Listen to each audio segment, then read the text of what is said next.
Berbagai ritual sesat dilakukan hampir setiap malam bersama sekitar 15 orang pengikutnya, seperti membaca kitab tertentu, tidak sholat, dan tidak berpuasa.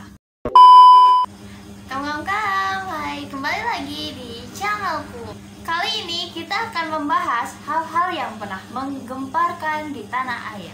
Yap, sesuai judul, kita akan membahas tentang sekte atau aliran yang dianggap sesat dan menyimpang yang pernah terjadi di Indonesia.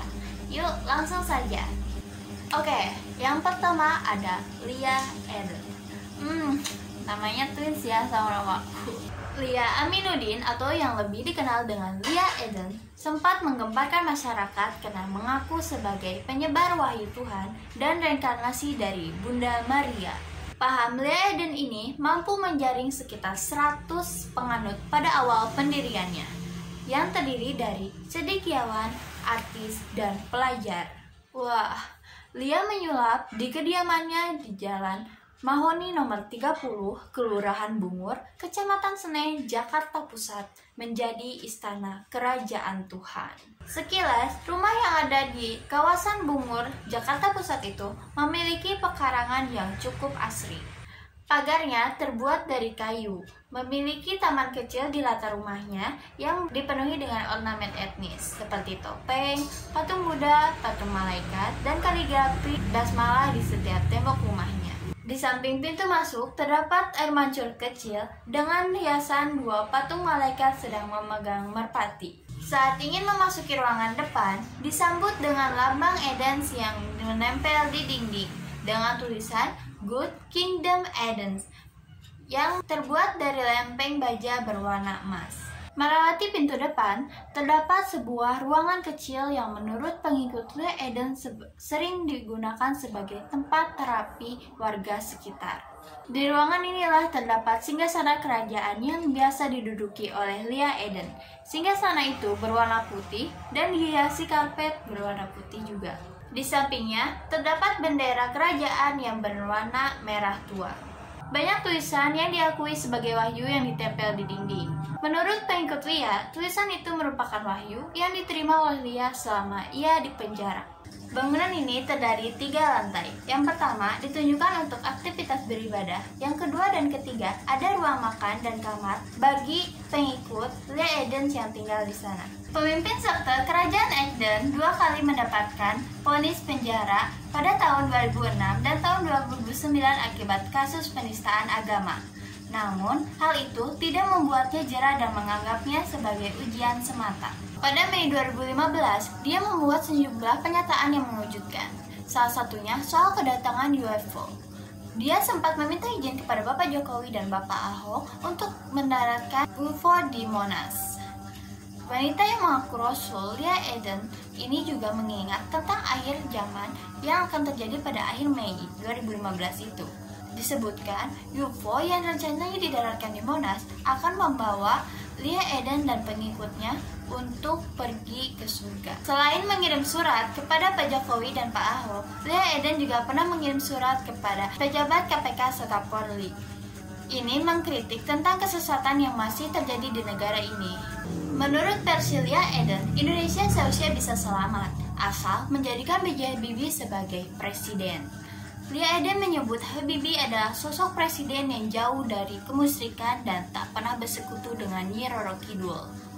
Dia, dalam kutip, B.J. Habibie, adalah reinkarnasi Gajah Mada yang punya sumpah pelapa. Karena itu, sesungguhnya Indonesia bisa selamat kalau dia yang menjadi presiden pada waktu itu. Tapi sayangnya, kolaborasi politik kotor telah menurunkannya. Tulis Lia Eden. Oke, next ada sekte Satria Piningit Meteng Buwono. Agak susah sih ya. Agus memiliki seorang istri dan 3 anak. Ajaran Agus ini membuat warga terganggu dan melaporkan keluhan pada ketua RT setempat. Apalagi, nyanyian aliran ini seringkali berisik dan mengganggu ketenangan warga.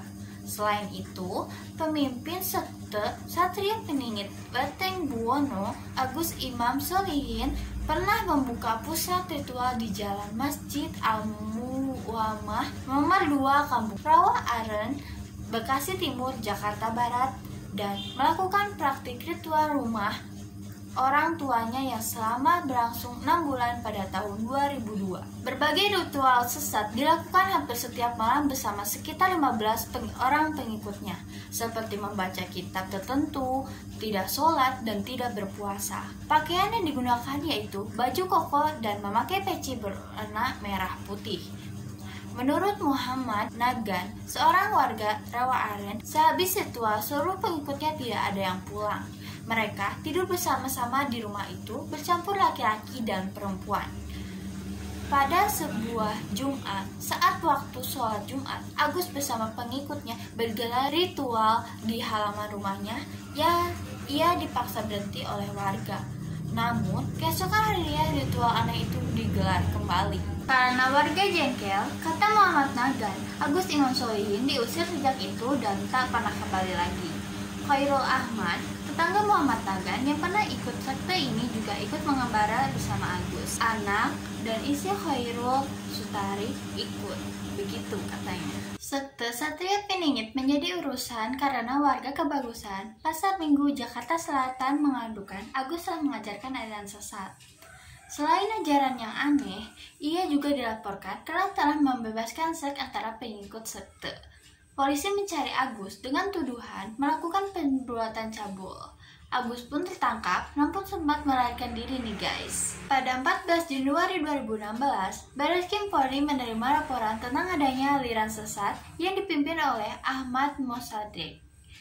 Gerakan Fajar Nusantara atau Gavatar, namanya Mossadegh mengaku sebagai nabi setelah Nabi Muhammad SAW.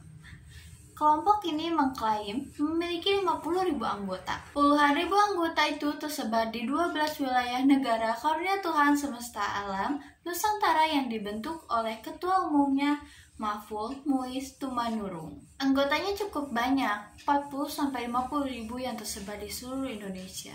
Ungkap Kasubdit 1, Keamanan Negara dan Separatis. AKBP Satria Hadi Permana di Kompleks Mabes Polri, Jakarta Selatan, Senin tanggal 30 Mei 2016.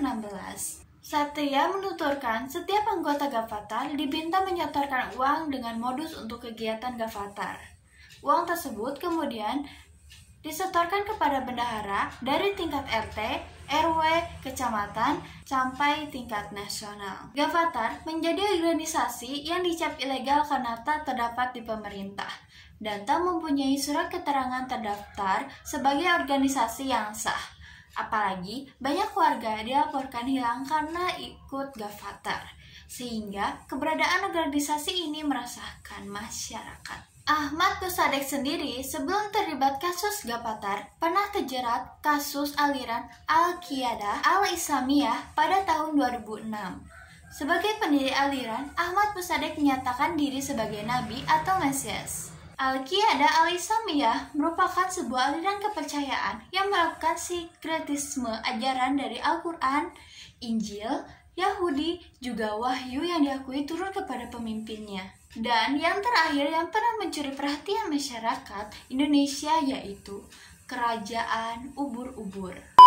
Kerajaan Ubur-Ubur. Beberapa tahun lalu, muncul lagi aliran sesat yang dibentuk oleh pasangan suami istri yang bernama Rudi dan Aisyah. Pengikut aliran sesat itu mayoritas warga Jawa Timur dan Jawa Tengah. Menurut keterangan pengikutnya, Aisyah mengaku sebagai Ratu Kidul yang menganut agama Sunda Wiwitan yang mengaku Al-Quran dan Allah Subhanahu wa Ta'ala. Namun, Aisyah mengatakan kalau Allah Subhanahu wa Ta'ala memiliki makam menyerupai petilasan. Dia pun percaya kalau Nabi Muhammad berjenis kelamin perempuan. Bahkan, Aisyah pun menjelaskan alasan setiap orang pergi haji mencium Hajar Aswad karena dianggap kelamin perempuan. Ka'bah pun bukanlah kiblat umat muslim, tetapi tempat pemujaan berhala. Dari didirikannya kerajaan Ubur-Ubur berhubungan dengan bisikan gaib. Mereka mengaku mendapatkan bisikan untuk membobol dua bank internasional, yaitu Bank Swiss dan Bank Griffin 1999 Birmingham. Tahun 2018 itu pula, Kapolresta Serang AKBP Komarudin menjelaskan bahwa menurut kepercayaan aliran tersebut, Cara untuk mendapatkan uang di dua bank dengan menggelar doa, ritual khas kerajaan ubur-ubur digelar setiap malam Jumat hingga pukul 4. Kerajaan ubur-ubur akhirnya harus menerima takdirnya untuk bubar. Kerajaan terkecil di dunia karena hanya memiliki 20 rakyat ini dinyatakan sebagai salah satu sekte yang mengajarkan kesesatan. Dianggap sesat karena mereka mendasarkan pada ajaran Islam namun ada penyimpangan. Nasib Ratu Kerajaan Ubur-ubur Aisyah berakhir di penjara. Ia divonis 5 bulan penjara oleh Majelis Hakim Pengadilan Negeri Serang. Ia dinyatakan terbukti menyebarkan informasi yang menimbulkan kebencian baik individu, kelompok, agama, dan sara melalui media sosial. So, gimana menurut kalian? Mana yang paling menghebohkan menurut versi kalian? Jangan lupa like, comment, and subscribe. Dan nyalain lonceng notifikasinya ya guys, biar gak ketinggalan video-video terbaru dari aku. See you next time, bye-bye!